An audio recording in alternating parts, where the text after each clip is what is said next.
My name is Roy Salvatore. My experience is slightly different from most people. It's unique somehow.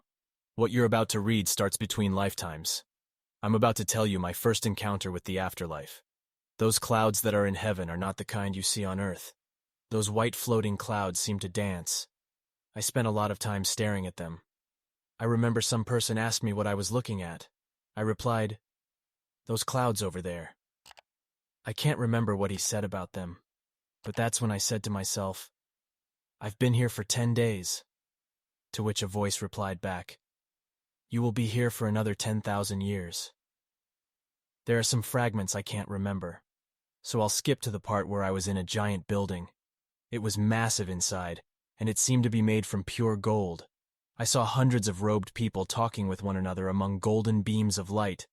There was a lady standing next to two massive doors, on which was written, "King of Kings and Lord of Lords." Also carved in the stone were the words, "I am the Alpha and the Omega." The lady said to me, "God will speak with you now." I walked in and I fell to my knees, after which God told me to rise. I was in the place where you receive your new name, which was given by God.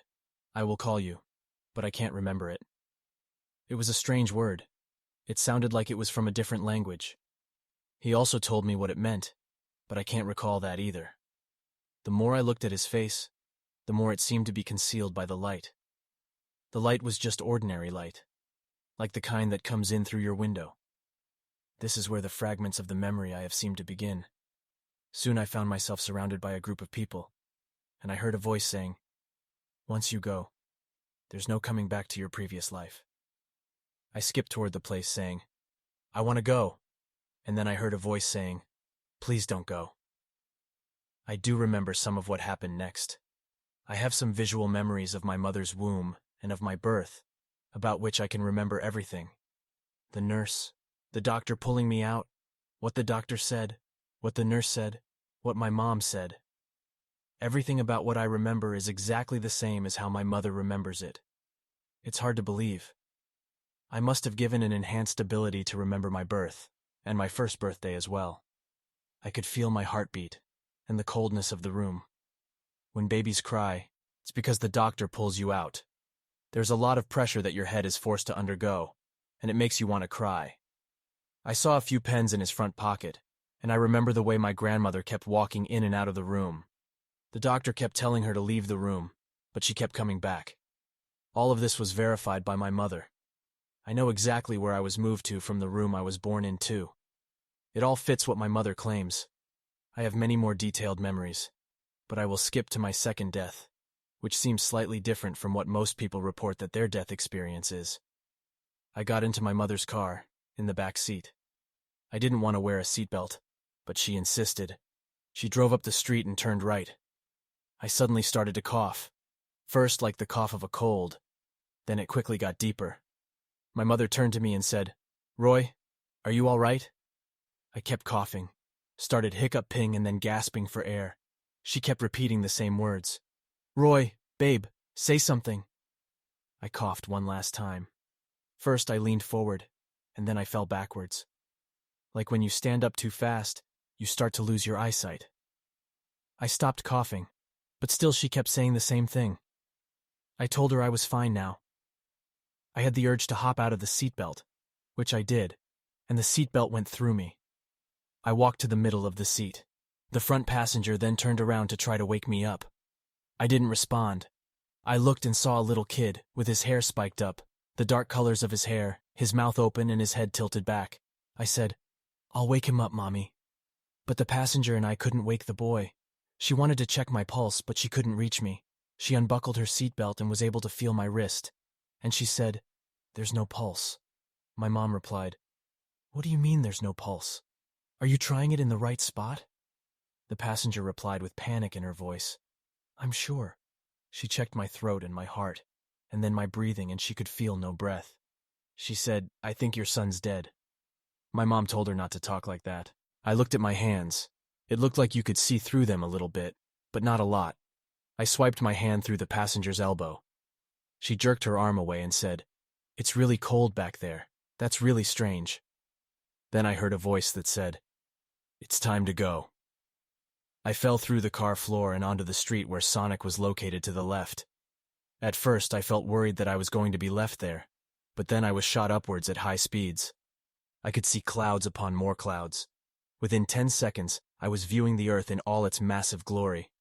I paused there and just gazed at it for a few seconds. Next, I was shot backwards through a tunnel at even higher speeds. I stopped at a giant planet and went around in orbit with it for a bit. Then I took off in another direction, also at a high speed. I found myself going through a large tunnel to which a smaller tunnel was attached. The smaller tunnel was sucking in somebody. There seemed to be a dark hole at the end. I swam towards it. Before I got to it, I heard a voice that said for me to not go there. You don't ever want to go there. Then I was pulled backwards by something. For a moment, I held hands with somebody who said he had just died of a heart attack and was on his way to see his wife. There was a light above, and a large figure there, and a large white hand waving at us. I soon found myself on a large cloud. There were also smaller clouds moving through the sky. I turned around and saw at a distance a gathering of at least 20 people, some of whom were holding hands. I heard a female voice saying, "Roy, come here. Don't be afraid. You're safe now." As I walked towards her, I looked to my right, and there was a massive cloud about 3 football fields away. I watched while a lady who was on that cloud walked about 10 steps, dropped to her knees and started to pray. It may have been far away, but I could see everything fine from that distance. She was facing a gate in front of which a figure was standing. Then I heard the voice again, telling me to come to her. I looked down as I walked towards her, and I saw a cloud-like mist surrounding my waist, my ankles, and my lower body. It was swirling like the wind. She asked me why I was still in my ghostly state. I didn't respond. People usually come out of this state before they enter heaven. Then she looked over to her left and murmured to herself, "I understand now." Then she looked back at me and said, "Roy, you have to go back to Earth. There's been a mistake. I'm sorry, but you will have to return. You'll be back someday, I promise." She might have said I was lucky. So I walked backwards, and then I felt myself falling. As I fell, I saw someone come to the cloud's edge and wave at me. I waved back. I found myself falling towards Earth. I kept on going until I came to our car and fell right through the car roof. I was back in my body and instantly I awoke. My mom was saying, "Roy, say something." I told her, "I'm fine." I looked to my left and there was Sonic, and a train was passing. Just before I had left, I had seen the railroad stoplight turn red. Now, everything was back the way it was, as if nothing had happened. Watch this near-death experience next about a woman who was shown her future kids in the afterlife. You don't want to miss it.